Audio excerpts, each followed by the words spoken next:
ಇಲ್ಲ, ನೀವು ನಮಗೆ ಕೇಳ್ತಾ ಇರೋದು ಒಂದು ಕಡೆ, ನನ್ನ ಒಡನಾಟ ನಿಮ್ಮ ಜೊತೆ ಜಾಸ್ತಿ ಇದೆ, ಎಲ್ಲ ಸಾಂಗ್ಗಳು ಬರ್ಸಿದ್ದೀವಿ ಅವಾಗಿಂದನು.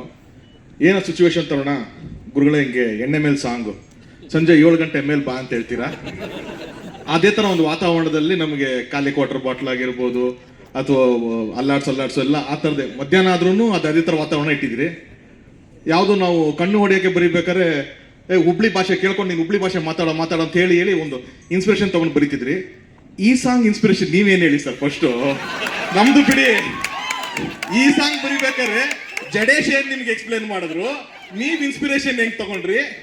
ಇದು ಜಡೇಶನ್ ಕಳ್ಸಿದ ಮೇಲೆ ಬರ್ದಿರೋ ಸಾಂಗ್ ಅಂತ ನನಗೆ ಗೊತ್ತಿದ್ದು. ಇದು ನಮ್ಮನ್ನೆಲ್ಲ ಟೇಬಲ್ ಮೇಲೆ ಕೂರ್ಸ್ಕೊಂಡು ಬರೀತೀರಾ ನೀವು? ಭಟ್ರು ಬರೆಯೋದು ಹಿಂಗೆ.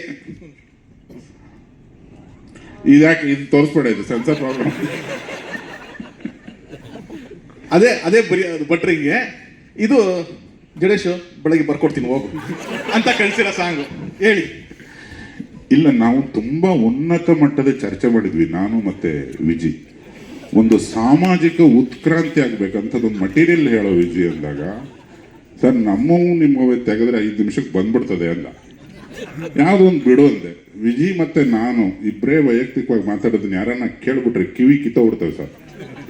ಅದು ಎಂದೆಂದೂ ಮುಗಿಯದ ಒಂದು ಅಗಾಧವಾದ ಸ್ನೇಹ. ಆಮೇಲೆ ನಾನು ಹೇಳಿದಾಗ ಆಗದೆ, ನಾನು ಲೋಫರ್ ಅಂದರೆ ನಮ್ಮ ಅಪ್ಪ ಅವನು ಅಲ್ಲೇ ಕೂತ್ಕೊಂಡು ಒಳ್ಳೇದಾಗ್ಲಿ ಮಗನೇ ಅಂತ. ಅಂದರೆ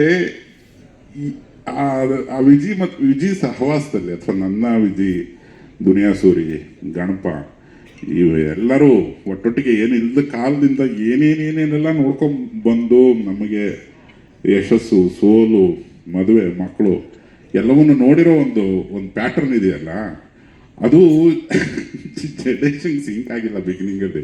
ಈ ನನ್ನ ಮಕ್ಕಳಿಗೆ ಏನು ಮಾಡ್ತಾರೆ, ಒಂದು ಮಗು ಇದೆ ಅಂತ ಹೇಳ್ದ ಕಣ ಅವನು. ನನಗೆ ಇಷ್ಟು ದೊಡ್ಡ ಮಗು ಇದೆ ಅಂತ ಗೊತ್ತಿರಲಿಲ್ಲ ದುನಿಯಾಜಿಗೆ. ನಿಮ್ಮ ಪುತ್ರಿನೇ ಅಲ್ವಾ ಮಾಡಿರೋದು? ತಡಿ ಇದೆ ಮಟೀರಿಯಲ್ ಅಂತ ತೆಗೆದೆ. ಈಗ ನಮ್ಮ ಬದುಕಿಂದ ಏನಾರು ತೆಗೆದ್ರೆ ತರೋಣ, ಅವನ್ನ ಕೇಳೋಕ್ಕಾಗಲ್ಲ ನೀನು. ಆ ಥರ ನಿನ್ನ ಮಗಳಿಗೊಂದು ಧನ್ಯವಾದ ಕಣ. ತುಂಬ ಮುದ್ದಾಗಿ ಕಾಣಿಸ್ತಿದ್ದಾಳೆ. ಆಕೆಗೆ ಇಂಡಸ್ಟ್ರಿಗೆ ಸ್ವಾಗತ. ಯಾಕಂದರೆ ಅಲ್ಲಿ ಕ್ಲೀನ್